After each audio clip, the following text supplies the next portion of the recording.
October 25, 1944. Shortly after sunrise, American sailors aboard a small escort carrier looked toward the horizon and saw something that should not have been there. At first, they thought it was a mistake. Then they saw the shell splashes. Towering columns of water erupted around their ships. Moments later, lookouts began identifying silhouettes emerging from the morning mist: cruisers, destroyers, battleships. An entire Japanese battle fleet was charging directly toward them. The Americans were stunned. These were not frontline warships. They were escort carriers and destroyers assigned to support the invasion of Leyte. Their aircraft hunted submarines, protected transport ships, and provided air support for troops ashore. They were never supposed to fight Japan's main fleet. Yet somehow that was exactly what was happening. Racing toward them was Vice Admiral Takeo Kurida's center force, the most powerful concentration of Japanese naval firepower remaining in the Pacific. Among its ships was Yamato, the largest battleship ever built, carrying guns capable of destroying American ships from distances the defenders could barely comprehend. On paper, the battle should have lasted only a few hours. The Japanese possessed more battleships, more cruisers, more guns, more armor, more firepower. Everything favored Japan, everything except the men who suddenly found themselves standing between Kurida's fleet and the American invasion force off Leyte. What followed was one of the most extraordinary acts of courage in naval history. Small destroyers charged battleships. Escort carriers launched aircraft carrying whatever weapons they could find. Outnumbered American crews attacked an enemy force that should have annihilated them. By every military calculation, they should have lost. Instead, they fought a battle so ferocious, so chaotic, and so unexpected that it changed the course of the entire Leyte campaign. And when it was over, one question remained: how did a handful of small American ships stop the most powerful Japanese fleet left in the Pacific? This is the story of the battle that should have killed the U.S. Navy, Samar, 1944. The Battle off Samar did not begin at Samar. It began months earlier when the United States returned to the Philippines. For General Douglas MacArthur, the Philippines represented more than a strategic objective. He had promised to return after the disastrous defeats of 1942, and by late 1944, that promise was finally becoming reality. On October 20th, American forces landed on Leyte. Thousands of troops poured ashore. Transport ships crowded the coastline. Supply vessels unloaded fuel, ammunition, and equipment. If the invasion succeeded, the United States would regain a foothold in the Philippines and sever many of Japan's remaining supply routes to Southeast Asia. Tokyo understood the danger immediately. The loss of the Philippines would be catastrophic. Japanese forces depended heavily on resources flowing from the Dutch East Indies and other territories farther south. Oil, rubber fuel, and raw materials all passed through waters that American forces were now threatening to control. If Leyte was lost, Japan's strategic position would become far worse. As a result, the Imperial Japanese Navy prepared one of the most ambitious operations of the war. The plan was simple in theory and incredibly dangerous in practice. Several Japanese fleets would converge on Leyte Gulf from different directions. While one force acted as bait to draw away American carriers, Vice Admiral Takeo Kurida's powerful center force would push through the San Bernardino Strait and attack the vulnerable invasion fleet. If successful, the Japanese hoped to destroy troop transports, supply ships, and support vessels crowded around Leyte. The invasion itself could be crippled, perhaps even reversed. To accomplish this mission, Kurita commanded the most powerful surface fleet Japan could still assemble. His force included the battleships Yamato and Nagato, heavy cruisers, light cruisers, and destroyers. Many of these ships had survived years of war and represented some of Japan's last remaining naval strength. On paper, it was a formidable fleet, but reaching Leyte would not be easy. As Kurita advanced through the Sibuyan Sea on October 24th, American carrier aircraft launched repeated attacks against his ships. Bombers and torpedo planes struck throughout the day, targeting the Japanese formation again and again. The attacks inflicted significant damage.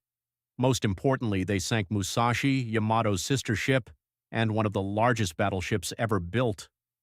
Wave after wave of American aircraft hammered the giant vessel until she finally rolled over and sank beneath the sea. To American commanders, the situation appeared clear. Kurita had been heavily damaged. His formation had turned around during the attacks. Reports suggested the threat was fading. Many believed the Japanese center force was retreating. What American commanders did not realize was that Kurita had no intention of abandoning the mission. After temporarily reversing course, the Japanese fleet regrouped and continued toward the San Bernardino Strait.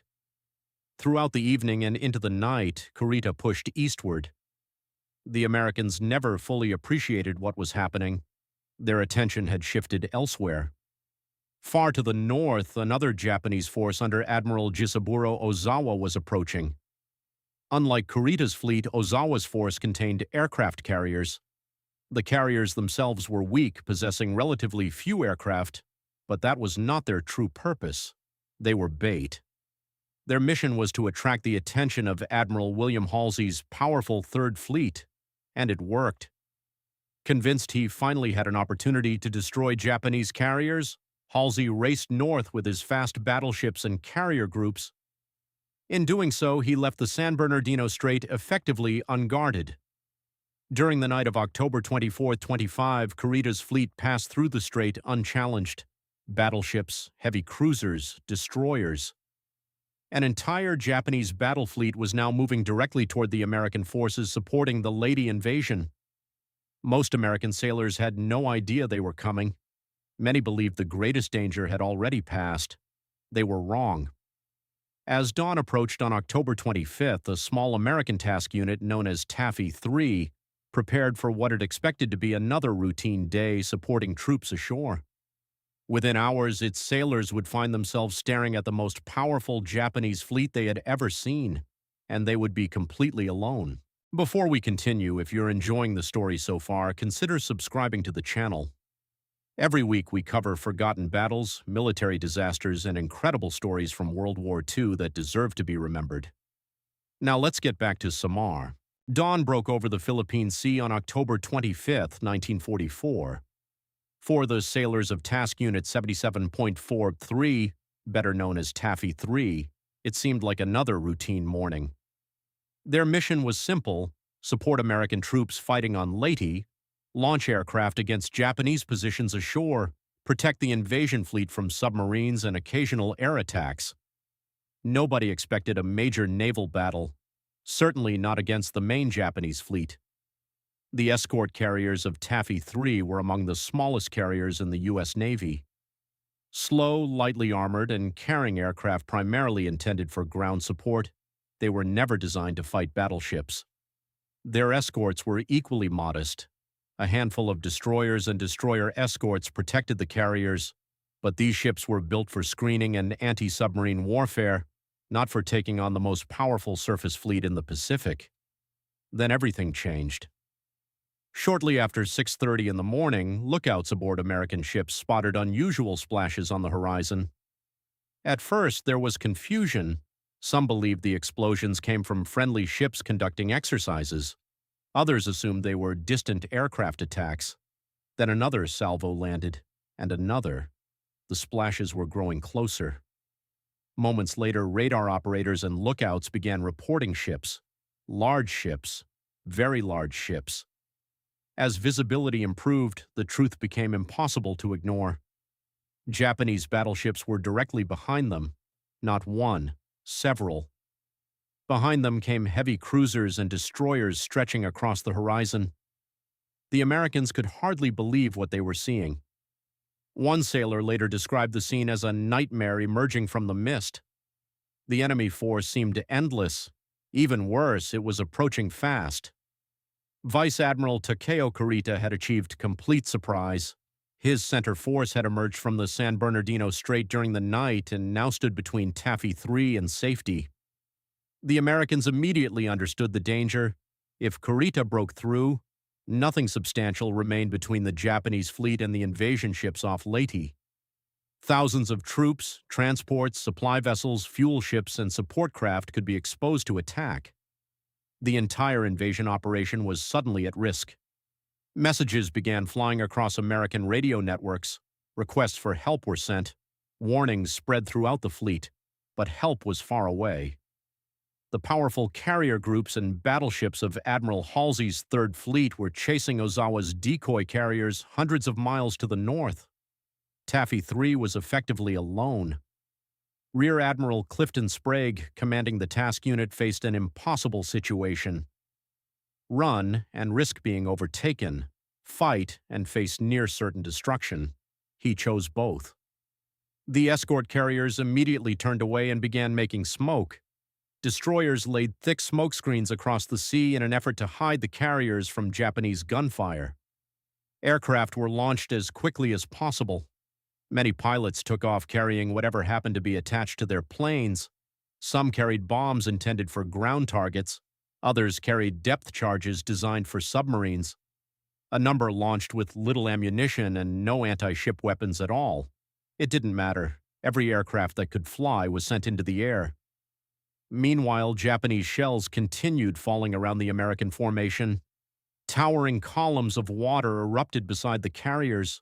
Near misses showered decks with steel fragments and seawater. For the first time, the sailors of Taffy 3 could clearly see the scale of the force pursuing them. Among the ships was Yamato, the largest battleship ever built. Its massive guns could fire shells weighing more than a ton. Against such weapons, the small escort carriers seemed almost defenseless. On paper, the battle should already have been over. Kurita possessed overwhelming superiority in guns, armor, speed, and numbers. Most commanders would have focused entirely on escape, but aboard the destroyers screening Taffy 3, a different decision was being made. A decision so reckless that it stunned even the Americans who witnessed it. Instead of running away from the Japanese fleet, several destroyer captains prepared to charge directly toward it. Before we continue, I'd love to hear from you. Did someone in your family serve in the Pacific during World War II? Maybe aboard a ship, on an island, or somewhere in the Philippines? If so, leave a comment below. These stories become even more meaningful when they're connected to real families and real memories. At approximately 7 a.m., the officers aboard Taffy 3 understood the reality of the situation. They were outnumbered, outgunned, and rapidly running out of sea room. The Japanese fleet was closing the distance. Every minute brought Kurita's battleships and cruisers closer to the vulnerable escort carriers fleeing to the east. If nothing changed, the carriers would eventually be caught, and once that happened, the battle would become a massacre. The only ships capable of slowing the Japanese advance were the destroyers and destroyer escorts screening the formation. They were tiny compared to the enemy. USS Johnston displaced barely 2,000 tons. Yamato displaced more than 70,000. The comparison was almost absurd. Yet Captain Ernest Evans of the Johnston had already made his decision. Without waiting for orders, he turned his destroyer directly toward the approaching Japanese fleet. The move stunned many of the sailors who witnessed it. Instead of retreating, the Johnston accelerated into the enemy's path. Its mission was simple: buy time, no matter the cost.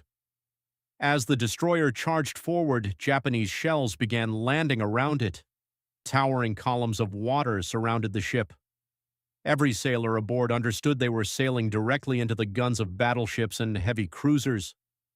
Evans continued anyway. At roughly 10,000 yards, Johnston opened fire. Its guns targeted the nearest Japanese cruisers while the ship closed the distance for a torpedo attack. Moments later, torpedoes streaked through the water. One of them slammed into the heavy cruiser Kumano, blowing away part of its bow and forcing the ship out of formation. For a brief moment, the impossible had happened.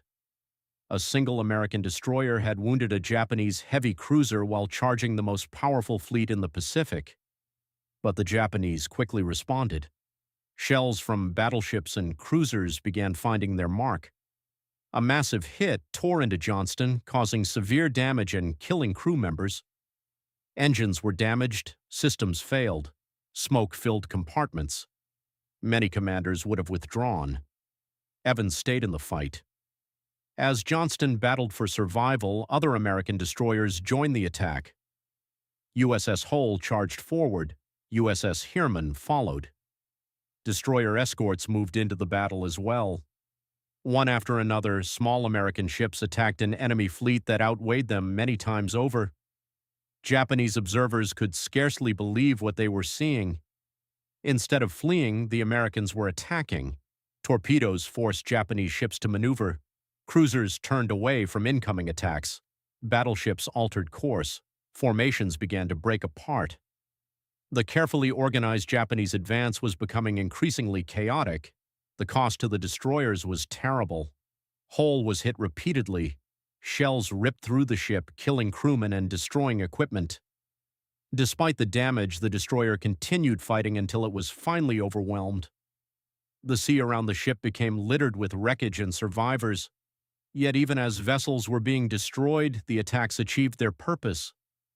Every Japanese commander now faced a growing problem. Instead of pursuing helpless escort carriers, they were being forced into a confused close-range battle against aggressive American ships appearing from every direction. Time was slipping away.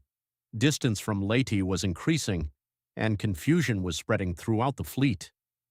Meanwhile, overhead, dozens of American aircraft were beginning to arrive. Many carried the wrong weapons.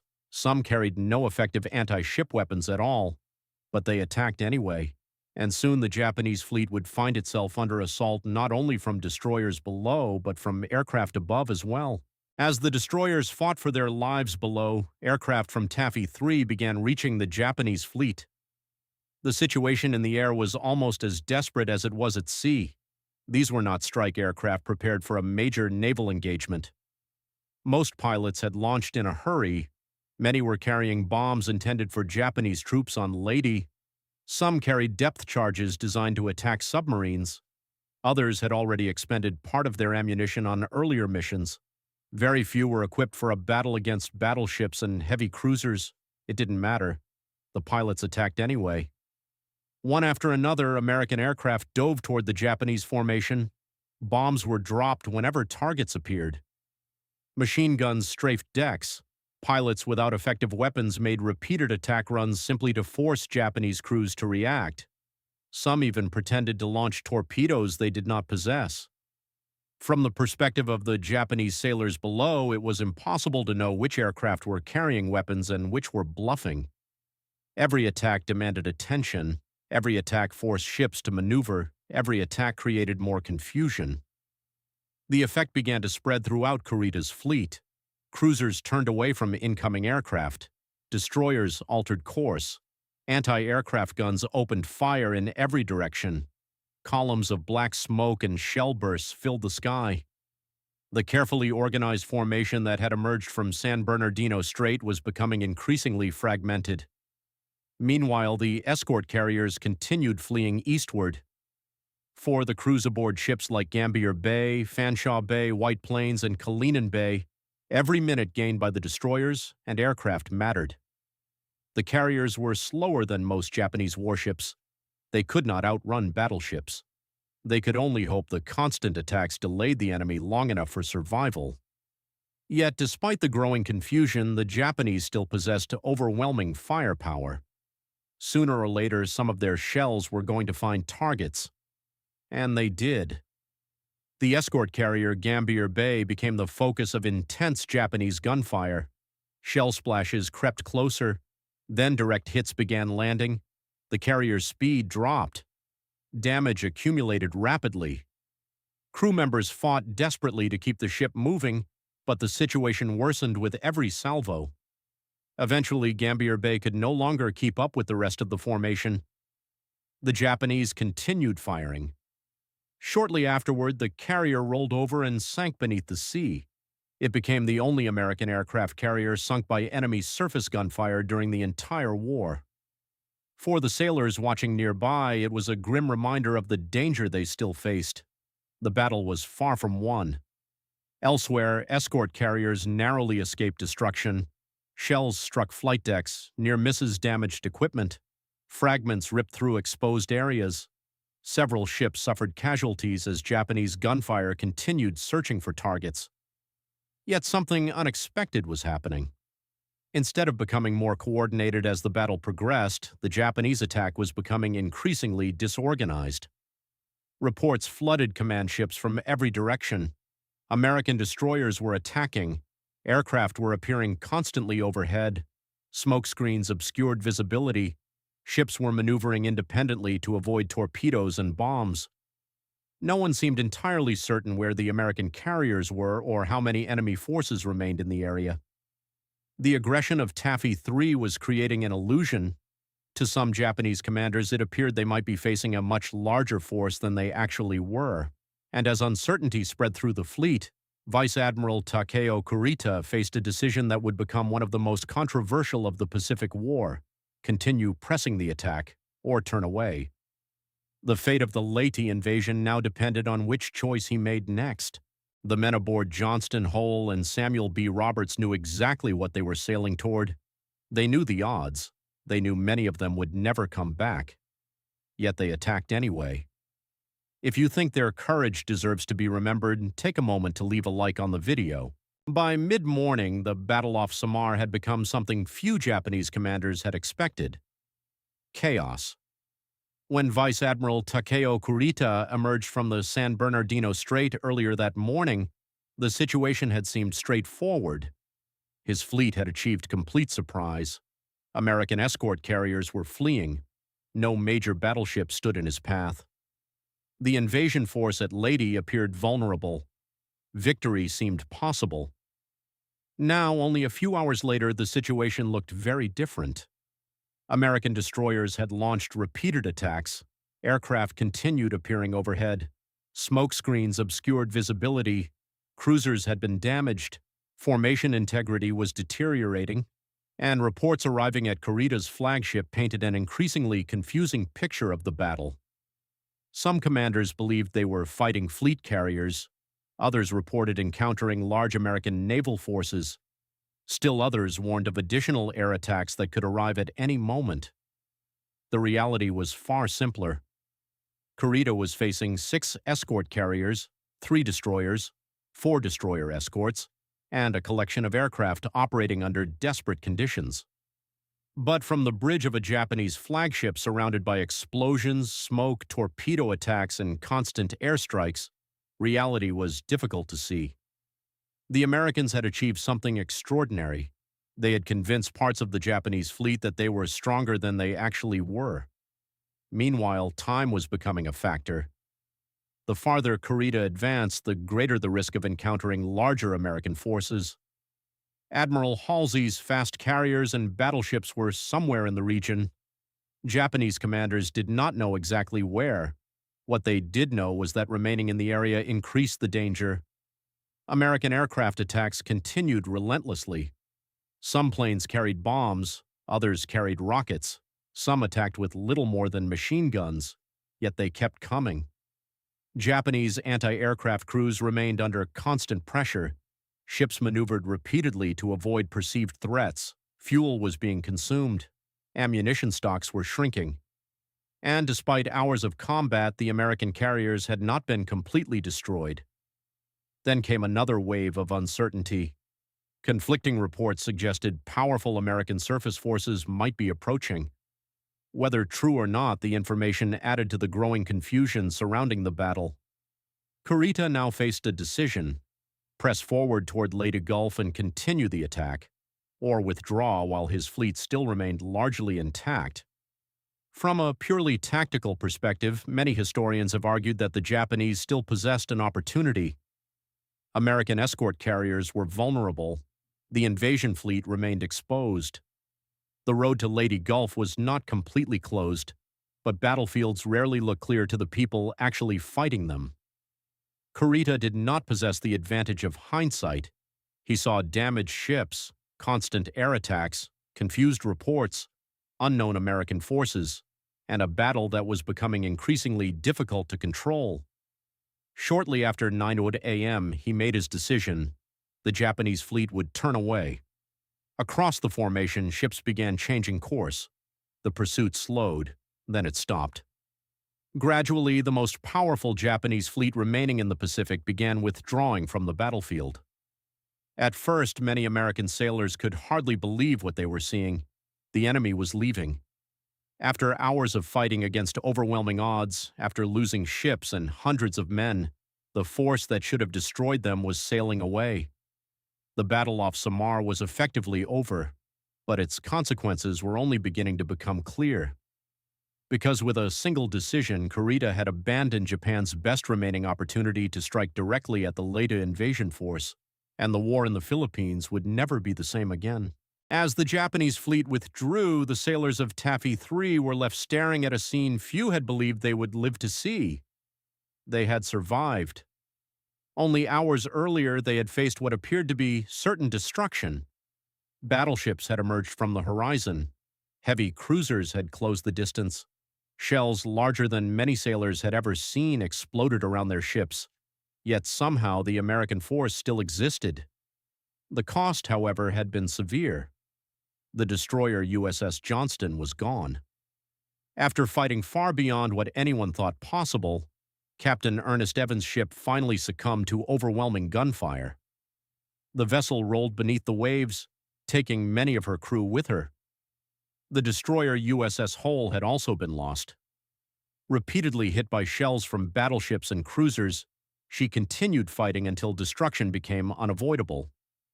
The destroyer escort USS Samuel B. Roberts suffered a similar fate. Nicknamed the Sammy B, the small warship had attacked ships many times its size and fought so aggressively that Japanese observers reportedly believed they were engaging a much larger vessel. By the battle's end, she too was sinking. The escort carrier USS Gambier Bay was gone as well. Dozens of aircraft had been lost. Hundreds of sailors were dead. For the men in the water, the battle was not yet over. Survivors drifted for hours, and in some cases days, beneath the tropical sun. Sharks prowled the area. Exposure and dehydration claimed additional lives. Rescue efforts would eventually save many of them, but not everyone would make it home. Yet, despite those losses, something remarkable had happened. The mission of Taffy 3 had succeeded, not intentionally, not through superior firepower, but through determination and aggression. The Japanese fleet never reached the vulnerable transports and supply ships gathered around Leyte. Thousands of American soldiers ashore never realized how close they had come to disaster. Had Kurita pushed through, the results could have been devastating. Transport ships crowded the beaches, fuel ships remained exposed, supply vessels filled the surrounding waters. A successful attack might not have reversed the invasion entirely, but it could have inflicted enormous damage and delayed operations for weeks. Instead, the invasion continued. American forces strengthened their position on Leyte. Reinforcements arrived. Supplies continued flowing ashore. The campaign moved forward. For Japan, the opportunity had passed. The Battle off Samar represented the last realistic chance for the Imperial Japanese Navy to influence the outcome of the Leyte campaign. After Samar, the Japanese fleet would never again mount an operation of comparable scale. Too many ships had been damaged, too many opportunities had been lost, and American industrial power continued producing new vessels faster than Japan could replace old ones. The balance of the war had shifted permanently. The sailors of Taffy 3 could not know all of that on October 25, 1944. What they knew was simpler. They had faced the most powerful Japanese fleet remaining in the Pacific, and somehow, against every expectation, they had stopped it. Their actions would become one of the most celebrated examples of courage in American naval history. But the true significance of Samar extended beyond heroism. Because the battle raised a question historians still debate today: why did Kurita turn back, and what would have happened if he hadn't? The battle off Samar lasted only a few hours, yet it became one of the most studied naval engagements of the Second World War. Not because of its size, not because of the number of ships involved, but because of how impossible the outcome appeared. On paper, Vice Admiral Takeo Kurita should have won. His fleet possessed 4 battleships, including Yamato, 6 heavy cruisers, 2 light cruisers, and numerous destroyers. The Americans opposing him consisted largely of escort carriers and lightly armed screening vessels never intended to fight a major surface battle. No naval planner would have chosen those odds. Yet Samar demonstrated something that military history repeatedly proves. Battles are not fought on paper, they are fought by people. Throughout the morning of October 25th, American sailors repeatedly chose action over survival. Destroyers charged battleships, pilots attacked warships with whatever weapons they happened to have. Crews continued fighting while their ships burned around them. Every decision increased confusion inside the Japanese formation. Every attack created delay. Every minute bought time. Eventually, those minutes became the difference between success and failure. For decades, historians have debated Kurita's withdrawal.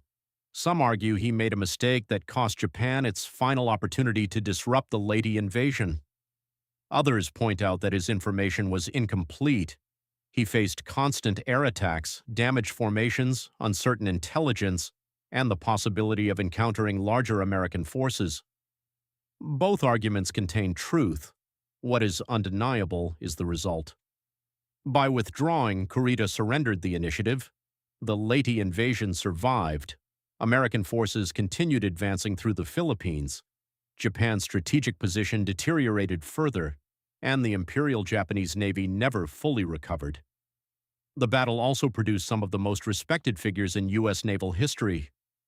Captain Ernest Evans received the Medal of Honor posthumously for his actions aboard USS Johnston. The crews of Johnston, Hull, Samuel B. Roberts, and the escort carriers became symbols of courage against overwhelming odds. Even Japanese veterans later expressed admiration for the determination shown by the American defenders. Today, Samar is often overshadowed by Midway, Pearl Harbor, or Leyte Gulf itself. Yet among naval historians, it remains one of the most extraordinary battles ever fought. A battle where smaller ships attacked larger ones. A battle where aircraft without proper weapons still changed the outcome. A battle where courage compensated for impossible odds. Most importantly, it was the battle that should have killed the U.S. Navy. Instead, it became one of its greatest victories. And on that October morning in 1944, a handful of escort carriers, destroyers, pilots, and sailors changed the course of the war in the Pacific. Before you go, leave a comment telling us where you're watching from and what World War II story you'd like to see next. We read every comment, and many future videos come directly from your suggestions. Thank you for watching, and we'll see you in the next one.